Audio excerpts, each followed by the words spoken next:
So hello everyone, welcome back to my YouTube channel. तो आज हम स्टार्ट करने वाले एक नया टॉपिक। आज हम डिस्कस करेंगे fertilization, implantation, pregnancy, embryonic development and parturition. ठीक है, सो लेट्स स्टार्ट। तो सबसे पहले क्या होता है, कॉपुलेशन के टाइम पर मेल अपना सीमन रिलीज करता है फीमेल की वेजाइना में। वहाँ से क्या होता है, जो सीमन में मोटाइल स्पर्म्स है वो ट्रैवल करते हैं सर्विक्स, वेजाइना, यूट्रस के थ्रू, कहाँ जाते हैं, ओविडक्ट में पहुँचते हैं, ओविडक्ट के एम्पुलर रीजन में पहुँचते हैं। और सिमिलरली उसी टाइम पे क्या होता है, ओवा रिलीज होता है ओवम में से, ओवरी से, और वो भी कहाँ पहुँचता है, एम्पुलाई में पहुँचता है, और वहाँ पे क्या होता है, फर्टिलाइजेशन होता है। बट ऑब्वियस सी बात है, इतना सिंपल नहीं है। एक एनसीईआरटी में एक लाइन लिखी हुई है that not all copulation leads to fertilization. Why? Because fertilization के लिए क्या ज़रूरी है कि सेम टाइम पर स्पर्म और ओवा जो है एम्प्यूला में पहुँचे, ओविडक्ट की। बट ऑब्वियसली बात है, ऐसा हर बार तो नहीं हो सकता ना कि जब स्पर्म पहुँचे उसी टाइम आप ओवा रेडी बैठा हो, ओवुलेशन हो चुका हो। एक स्पेसिफिक पीरियड होता है मेंस्ट्रुअल साइकिल में, फर्टाइल पीरियड, उसी टाइम पर क्या होता है, ओवा रेडी होता है। तो उस स्पेसिफिक पीरियड पे सेम टाइम पर जब स्पर्म और ओवा पहुंचेंगे एम्पुला में, तभी फर्टिलाइजेशन होने के चांसेस होते हैं। ठीक है, अब बहुत सारे स्पर्म्स हैं, जैसे कि हमें पता है कि in a single ejaculation male release 200 to 300 million sperms. वो उसमें से सारे नहीं पहुंच पाते, कुछ ही स्पर्म जो हैं ओवा तक पहुंच पाते हैं, और उन कुछ स्पर्म में से भी सिर्फ एक ही स्पर्म है जो ओवम को फर्टिलाइज कर पाता है। ठीक है, तो यहाँ पे सबसे पहली बात, तो जो एम्पुला में पहुंचा है वो ओवम नहीं पहुंचा है, वो सेकेंडरी oocyte पहुंचा है।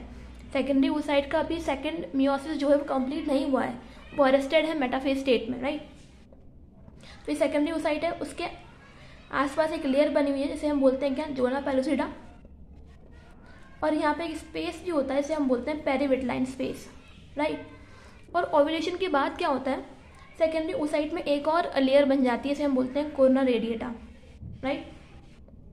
अब क्या होता है, जब स्पर्म आता है, अब क्या होगा, बहुत सारे स्पर्म्स यहाँ पहुँच गए, लेकिन क्या होगा, जैसे ही एक स्पर्म कोरोना रेडिएटा को पेनिट्रेट करके जोना पेलुसिडा को टच कर देगा, उससे कॉन्टैक्ट में आ जाएगा, तो क्या होगा, जोना पेलुसिडा में कुछ मतलब चेंजेस होना स्टार्ट हो जाएंगे, जिसकी वजह से क्या होगा कि जोना पेलुसिडा प्रिवेंट कर देगा किसको, बाकी स्पर्म की एंट्री को, यानी कि जोना पेलुसिडा प्रिवेंट पॉलीस्पर्मी। ये बहुत इंपॉर्टेंट लाइन है, एनसीईआरटी में भी लिखी हुई है कि जब स्पर्म जोना पेलुसिडा के कॉन्टैक्ट में आता है तो उसके अंदर कुछ ऐसे चेंजेस होते हैं जिसकी वजह से क्या होता है, पॉलीस्पर्मी प्रिवेंट हो जाती है, राइट।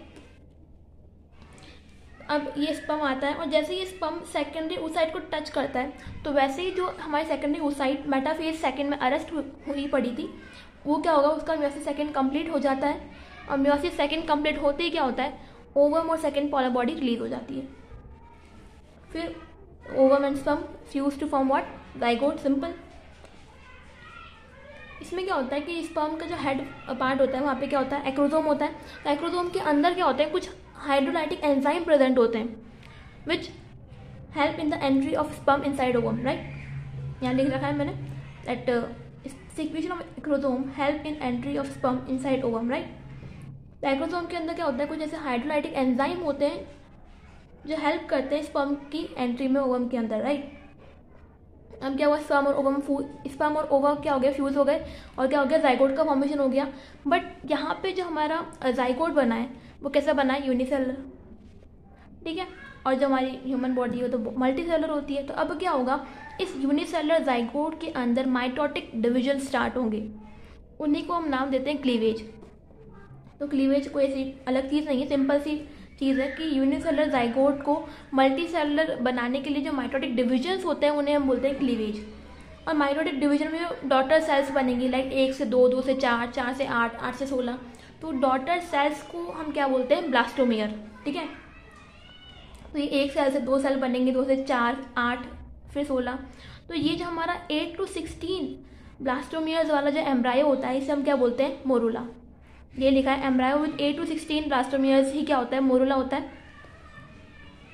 फिर मोरूला के बाद क्या होती है, मोरूला के बाद जो स्टेज एनसीईआरटी में डिफाइन करी हुई है, तो बहुत स्टेज होती है, बट आपके एनसीईआरटी में सिर्फ 2 स्टेज दे रखी है, मोरूला एंड ब्लास्टूला। तो मोरुला के बाद जो स्टेज बनती है उसे हम बोलते हैं ब्लास्टुला। ब्लास्टुला के अंदर क्या होता है, ये आपकी जो ये जितनी जो ब्लास्टोमियर्स ये मोरुला के अंदर ऐसे ही पड़ी हुई थी वो अरेंज हो जाती हैं आउटर लेयर ट्रोफोब्लास्ट में और इनर सेल मास में। आउटर और इनर लेयर में क्या होती है, अरेंज हो जाती है। आउटर लेयर तो हम क्या बोलते हैं, ट्रोफोब्लास्ट, और जो इनर लेयर होती है उसे हम क्या बोलते हैं, इनर सेल मास हम बोलते हैं, राइट। कि ट्रोफोब्लास्ट क्या करती है, ट्रोफोब्लास्ट इम्प्लांटेशन के टाइम पे एंडोमेट्रियम से अटैचमेंट करवाने में हेल्प करती है, इस एम्ब्रायो का अटैचमेंट करवाने में हेल्प करती है कौन, ट्रोफोब्लास्ट। इनर सेल मास क्या करती है, इनर सेल मास के अंदर क्या होती है, कुछ स्टेम सेल्स होती हैं, तो वही क्या होती है, डिफ्रेंशिएट कर करके पूरी ह्यूमन बॉडी बनाती है। उसमें जितने भी ऑर्गन होते हैं सब कुछ बनाने का काम किसका होता है, इनर सेल मास का ही होता है, ठीक है। तो अब होता क्या है, जब ये ब्लास्टुला पहुंचता है यूट्रस में तो ये ट्रोफोब्लास्ट की हेल्प से हमारा एम्ब्रायो जो है वो मदर के जो एंडोमेट्रियम है उससे अटैच हो जाता है, और जैसे ही अटैचमेंट होता है तो एंडोमेट्रियम की सेल डिवाइड कर करके क्या करती है, इस ब्लास्टुला को पूरी तरह से कवर कर लेती हैं अपनी यूट्राइन टिश्यू से। यानी कि ये जो ब्लास्टुला है पूरा अंदर एकदम धंस जाता है एंडोमेट्रियम के, पूरा एम्बेडेड हो जाता है उसके अंदर। यानी कि क्या हो गया, इम्प्लांटेशन हो गया। ये ब्लास्टुला जो है पूरा एंडोमेट्रियम उसको ऐसे कवर कर लेती है, उसको पूरा धंस जाता है उसके अंदर, इसे हम क्या बोलते हैं, इम्प्लांटेशन हम बोलते हैं। देखिए अब ये क्या होता है, ये ट्रोफोब्लास्ट जो है इसके ऊपर कुछ फिंगर लाइक प्रोजेक्शन डेवलप होना स्टार्ट हो जाती है। उन्हीं फिंगर लाइक प्रोजेक्शन को हम क्या बोलते हैं, कोरोनिक विलाई बोलते हैं। यहाँ मैंने इस डायग्राम में दिखाया है, ये जो है ये क्या है, कोरोनिक विलाई है हमारी। तो ये ट्रोफोब्लास्ट के ऊपर फिंगर लाइक प्रोजेक्शन की फॉर्म में कोरोनिक विलाई बन जाती है। तो these chorionic villi interdigitated with the uterine tissue of mother to form an structural and functional unit between mother and fetus which is called as placenta। ये जो मतलब क्या हुआ, ये कोरोनिक विलाई जो है ये मदर के यूट्रस का जो टिश्यू है उससे ऐसे इंटरडिजिट हो जाती है to form what, placenta. Placenta क्या होता है, placenta is a structural and functional unit between mother and foetus. Placenta के बहुत सारे फंक्शंस भी होते हैं, जैसे क्या होता है कि एम्ब्रायो में ऑब्वियसली बात है अभी खुद का कोई न्यूट्रिशन नहीं है एम्ब्रायो के पास, तो मदर के से ही उसको क्या होता है, न्यूट्रिशन वगैरह मिलता है। तो मदर से ऑक्सीजन और न्यूट्रिशन वगैरह एम्ब्रायो तक पहुंचाने का काम, और एम्ब्रायो से CO2 वेस्ट मटेरियल मदर के ब्लड में डालने का काम ये कौन करता है, प्लेसेंटा ही करता है, ठीक है। प्लस प्लेसेंटा का एक और फंक्शन होता है कि प्लेसेंटा हार्मोन रिलीज करता है। कौन कौन से हार्मोन रिलीज करता है ये तो मैंने सब बता ही दिया, दैट इम्प्लांटेशन, कोरोनिक विलाई और ये सब मैंने बता दिया। अब क्या है, placenta secrete HCG, HPL, oestrogen, progesterone, ठीक है। तो प्रेगनेंसी के टाइम पे क्या होता है, प्लेसेंटा कुछ हार्मोन भी रिलीज करता है, that is HCG, HPL, oestrogen and progesterone, ठीक है। सेकंड थिंग क्या होती है, like placenta connected to embryo through umbilical cord. मतलब प्लेसेंटा जो भी न्यूट्रिशन है, ऑक्सीजन है एम्ब्रायो को दे रहा है, तो वो किसके थ्रू एम्ब्रायो के पास पहुंचती है, वो पहुंचती है अम्बिलिकल कॉर्ड के थ्रू। जैसे ये आपकी अम्बिलिकल कॉर्ड है, राइट। तो जितना भी न्यूट्रिशन वगैरह होता है, ऑक्सीजन होता है, एम्ब्रायो से जो CO2 वगैरह मदर के ब्लड में लेके जानी होती है वो अम्बिलिकल कॉर्ड के थ्रू ही क्या होती है, ट्रेवल करके जाती है, राइट। उसके बाद है हमारे पास next point, that after implantation inner cell mass differentiate into ectoderm, endoderm and mesoderm, ठीक है। And inner cell mass contain stem cell. ये जो हमारा इनर सेल मास था इसके अंदर मैंने बताया था स्टेम सेल्स होती है। तो ये क्या करती है, inner cell mass germ layer का फॉर्मेशन स्टार्ट कर देती है इम्प्लांटेशन के बाद में। जो भी हमारी जर्म लेयर्स होती हैं, एक्टोडर्म, एंडोडर्म, मेसोडर्म हमारी जर्म लेयर है, तो सबसे पहले बनती है एक्टोडर्म, फिर बनती है एंडोडर्म, और फिर उन दोनों के बीच में मेसोडर्म का फॉर्मेशन होता है। तो ये जर्म लेयर का फॉर्मेशन कौन करता है, इनर सेल मास ही करती है। फिर आगे जाके इन जर्म लेयर से हमारे पूरे ऑर्गन्स वगैरह बनेंगे, पूरा डाइजेस्टिव सिस्टम, एक्सक्रीटरी सिस्टम, सब कुछ पूरी ह्यूमन बॉडी आगे जाके बनेगी इसी से, ठीक है। अब इम्प्लांटेशन हो गया। अब ये इम्प्लांटेशन से लेके 5 जनरेशन तक का ये जो पीरियड होता है 9 मंथ्स का, इसे हम क्या बोलते हैं, गेस्टेशन पीरियड हम इसे बोलते हैं। तो कैसे एक यूनिसेलुलर जाइगोट से पूरी ह्यूमन सेल बनेगी, पूरी ह्यूमन बॉडी बनेगी, उसका हम यहाँ देखते हैं धीरे धीरे कैसे बनता है। तो फर्स्ट मंथ में जो होता है, फर्स्ट मंथ में क्या होता है, हार्ट का फॉर्मेशन हो चुका होता है फीटस के अंदर। सेकेंड मंथ में क्या होता है, लिम्स और डिजिट बनती है। In second month limbs and digit form, third month में क्या होता है, most of the major organ form, foetus के जितने मेजर ऑर्गन होते हैं वो थर्ड मंथ तक यानी कि फर्स्ट ट्राइमेस्टर तक बन चुके होते हैं.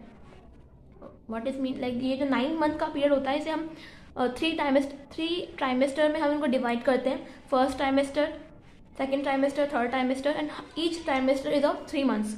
तो थर्ड मंथ यानी कि फर्स्ट ट्राइमेस्टर हो गया, तो यानी कि तब तक most of the major organ जो है बन चुके होते हैं. फिर फिफ्थ मंथ में क्या होता है, फिफ्थ मंथ तक first movement of foetus show होने लग जाते हैं. मतलब फीटस मतलब हाथ पैर चलाना स्टार्ट कर देता है मदर के वॉर्म के अंदर. तो फीटस के मूवमेंट स्टार्ट हो जाते हैं फिफ्थ मंथ तक. और appearance of hair on head, head पर भी क्या होते हैं, हेयर आना स्टार्ट हो जाते हैं फिफ्थ मंथ तक. सिक्स्थ मंथ में क्या होता है, सिक्स्थ मंथ यानी कि सेकेंड ट्राइमेस्टर. तो सेकेंड ट्राइमेस्टर तक क्या होता है, बॉडी के ऊपर भी हेयर्स आना स्टार्ट हो जाते हैं, आईलिड सेपरेट हो जाती है, आई लैशेज बन जाती हैं, राइट. और 9 मंथ कंप्लीट होते ही क्या होता है, फीटस पूरी तरीके से रेडी होता है बाहर आने के लिए, पार्चुरेशन के लिए, राइट. नेक्स्ट हमारा लास्ट टॉपिक जो है यहाँ पे वो है पार्चुरेशन. तो पार्चुरेशन क्या होता है, गैस्ट्रेशन पीरियड कंप्लीट होने के बाद जो डिलीवरी होती है फीटस की उसे हम क्या बोलते हैं, पार्चुरेशन बोलते हैं. Parturition is a complex neuroendocrine mechanism, right. इसका मतलब क्या है कि ब्रेन और जो हार्मोन्स वगैरह हैं दोनों का रोल होता है. मतलब ब्रेन से भी सिग्नल आएंगे, हार्मोनल भी इन्फ्लुएंस होगा, तब जाके बेबी बाहर आएगा. तो नर्वस सिस्टम और एंडोक्राइन दोनों का ही यहाँ पे रोल होता है, न्यूरो एंडोक्राइन मैकेनिज्म होता है. पार्चुरेशन के लिए जो सिग्नल्स आते हैं कि हाँ भाई बेबी पूरा रेडी है बाहर निकलने के लिए, वो सिग्नल्स जो है किससे आते हैं, फुल्ली डेवलप फीटस और प्लेसेंटा दोनों से आते हैं, राइट. और ये जो फुली डेवलप फीटस और प्लेसेंटा से जो सिग्नल्स आते हैं पार्चुरेशन के लिए, इसे हम क्या बोलते हैं, फीटल इजेक्शन रिफ्लेक्स. कि हाँ भाई अब फीटस जो है बिल्कुल रेडी है बाहर आने के लिए, तो फीटल इजेक्शन रिफ्लेक्स बोलते हैं इसे हम, जो सिग्नल्स हमें मिलते हैं उससे. तो फीटल इजेक्शन रिफ्लेक्स आने से क्या होता है कि मदर की पिट्यूटरी से, ये ध्यान रखना ऑप्शन में तो हमें ये भी मिलेगा कि फीटस की पिट्यूटरी से, बट मदर की पिट्यूटरी से जो है रिलीज होता है क्या, ऑक्सीटोसिन. ये सिग्नल्स प्रोड्यूस होता है, इससे क्या होता है यूट्रस में बहुत स्ट्रॉन्ग कॉन्ट्रैक्शन स्टार्ट होने लग जाते हैं. और इसी कॉन्ट्रैक्शन की वजह से क्या होता है, ऑक्सीटोसिन रिलीज होता है. जैसे ही यूट्रस में बहुत कॉन्ट्रैक्शन स्टार्ट होता है सिग्नल की वजह से ऑक्सीटोसिन रिलीज होना स्टार्ट हो जाता है. और जैसे ही ऑक्सीटोसिन रिलीज होगा वैसे ही और ज़्यादा कॉन्ट्रैक्शन होंगे, फिर जितना ज़्यादा कॉन्ट्रैक्शन होगा उतना ज़्यादा ऑक्सीटोसिन रिलीज होता है. मतलब ये साइकिल होती है पूरी, राइट. और फिर फाइनली क्या होता है, बेबी जो है बाहर आ जाता है, ठीक है. कुछ यहाँ पे अच्छे अच्छे पॉइंट्स हैं हमारे पास, like relaxin also release by ovary during pregnancy. Pregnancy के टाइम पर एक और हार्मोन रिलीज होता है मदर की बॉडी में, दैट इज रिलैक्सिन. और कहाँ से रिलीज होता है, ओवरी से. प्लेसेंटा से भी रिलीज होता है बट ओवरी से भी रिलीज होता है, ठीक है. ध्यान रखना कि रिलैक्सिन जो है ओवरी और प्लेसेंटा दोनों से रिलीज होता है, ठीक है. बट रिलैक्सिन जो है सिर्फ प्रेगनेंसी के टाइम पर ही रिलीज होगा. सेकेंड पॉइंट है during pregnancy level of cortisol, prolactin, thyroxine, oestrogen and progesterone is high. Mother की बॉडी में प्रेगनेंसी के टाइम पर कॉर्टिसोल, प्रोलैक्टिन, थायरॉक्सिन, एस्ट्रोजन और प्रोजेस्टेरोन का लेवल क्या होता है, हाई होता है. थर्ड पॉइंट है HCG, HPL and relaxin release only during pregnancy. मतलब मदर की बॉडी में आपको HCG, HPL और रिलैक्सिन जो है वो सिर्फ प्रेगनेंसी के टाइम पर ही मिलेंगे. तो जो भी मतलब चीज़ें होती हैं प्रेगा न्यूज़ टाइप की जो आपने सुनी होंगी, जो हेल्प करती है डिटेक्शन में कि भाई कोई फीमेल प्रेग्नेंट है या नहीं, तो उसमें यही मैकेनिज्म होती है कि उनके यूरिन में अगर HCG, HPL वगैरह निकल रहा है तो it means they are pregnant. तो उसी के थ्रू जो है डिटेक्ट किया जाता है कि फीमेल प्रेग्नेंट है या नहीं, वो प्रेगा न्यूज़ वगैरह जो आती है उनमें, ठीक है. तो एक बार दोबारा समराइज कर देते हैं चीज़ों को. लाइक पहले स्पर्म आएगा, स्पर्म और ओवम में क्या होगा, फ्यूज होंगे और क्या बन जाएगा, जाइगोट बन जाएगा. जाइगोट जो बनेगा इनिशियली वो क्या होगा, यूनिसेलर होगा. तो इस यूनिसेलर जाइगोट में क्या होगा, माइटोसिस डिवीजन स्टार्ट होंगे, इसे हम बोलते हैं क्लीवेज. तो ये जो 8 to 16 डॉटर सेल वाला जो बनेगा एम्ब्रायो, उसे हम क्या बोलते हैं, मोरुला. मोरुला के बाद क्या बनेगा, ब्लास्टुला. ब्लास्टुला में क्या होगा, ये ब्लास्टोमेयर अरेंज हो जाएंगे आउटर लेयर ट्रोफोब्लास्ट में और inner cell mass. Inner layer कौन सी होगी, इनर सेल मास की. ट्रोफोब्लास्ट क्या करेगा, एंडोमेट्रियम से अटैचमेंट में हेल्प करेगा. और इनर सेल मास क्या करेगा, पूरा ह्यूमन बॉडी को डिफरेंशिएशन में हेल्प करेगा. अब क्या होगा, ये ट्रोफोब्लास्ट की हेल्प से क्या होगा, ये एम्ब्रायो इम्प्लांट हो जाएगा एंडोमेट्रियम के अंदर। फिर क्या होगा, ये ट्रोफोब्लास्ट के अंदर कुछ कोरोनिक विलाई वगैरह बनने लग जाएंगी। ये कोरोनिक विलाई और यूट्राइन टिश्यू जो है मदर का, दे इंटरडिजिटेट टू फॉर्म व्हाट, प्लेसेंटा। तो अब एम्ब्रायो और मदर के बीच में जो भी ट्रांसपोर्ट होगा न्यूट्रिशन, O2, CO2 या वेस्ट मटेरियल वगैरह का, वो किसके थ्रू होगा, प्लेसेंटा के थ्रू होगा। प्लेसेंटा जो है एम्ब्रायो से किसके थ्रू कनेक्टेड रहता है, अम्बिलिकल कॉर्ड के थ्रू, यानी कि जितने भी मटेरियल पास होते हैं वो अम्बिलिकल कॉर्ड से ट्रैवल करके जाते हैं एम्ब्रायो के पास, ठीक है। फिर क्या होता है कि प्लेसेंटा कुछ हार्मोन वगैरह भी सीक्रेट करता है। कौन कौन से hormone, HCG, HPL, oestrogen, progesterone, ठीक है। फिर यहाँ क्या होता है कि प्रेगनेंसी के टाइम पे ओवरी से रिलैक्सिन भी रिलीज होता है। नेक्स्ट थिंग क्या है कि प्रेगनेंसी के टाइम पे cortisol, prolactin, thyroxine, oestrogen, progesterone इनका लेवल हाई होता है। और क्या होता है कि HCG, HPL और रिलैक्सिन ये मदर की बॉडी में सिर्फ प्रेगनेंसी के टाइम पर ही बनते हैं, ठीक है। फिर क्या होता है कि इम्प्लांटेशन के बाद क्या होता है, इनर सेल मास डिफ्रेंशिएट कर जाती है किसमें, एक्टोडर्म, एंडोडर्म और मेसोडर्म में। यानी कि इनर सेल मास क्या बना लेती है, जर्मलेस वगैरह बना लेती है डिफरेंट। उससे क्या होगा, फर्दर आगे पूरी ह्यूमन बॉडी बनेगी। इनर सेल मास के अंदर क्या होती है, स्टेम सेल्स होती हैं। फिर जो गेस्टेशन पीरियड होता है हमारा 9 मंथ का, उसमें क्या होता है, फीटस में डेवलपमेंट होता है। लाइक फर्स्ट मंथ में हार्ट बन जाएगा, सेकेंड मंथ में क्या होगा, लिम्फ और डिजिट बन जाएंगी। थर्ड मंथ यानी कि फर्स्ट ट्राइमेस्टर के एंड तक most of the major organ बन जाते हैं। फिफ्थ मंथ में क्या होगा, फीटस का फर्स्ट मूवमेंट शो होगा हमें और appearance of hair on head पर हेयर आएंगे।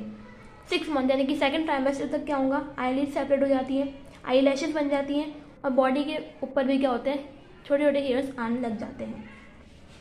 फिर गेस्टेशन पीरियड कंप्लीट होने के बाद क्या होगा, पार्चुरेशन होगा। पार्चुरेशन यानी कि delivery of foetus. It is a complex neuroendocrine mechanism. इस और पार्चुरेशन के लिए सिग्नल जो है वो फीटस और मदर दोनों से आते हैं। जैसे ही सिग्नल्स आने लगते हैं वैसे क्या होता है, माइल्ड यूट्राइन कॉन्ट्रैक्शन स्टार्ट हो जाते हैं मदर की यूट्रस में और साथ ही साथ ऑक्सीटोसिन का रिलीज भी स्टार्ट हो जाता है। किसकी पिट्यूटरी से, मदर की पिट्यूटरी से, ना कि फीटस की पिट्यूटरी से, right. So this is all about today's lecture. So bye bye, take care, love you all.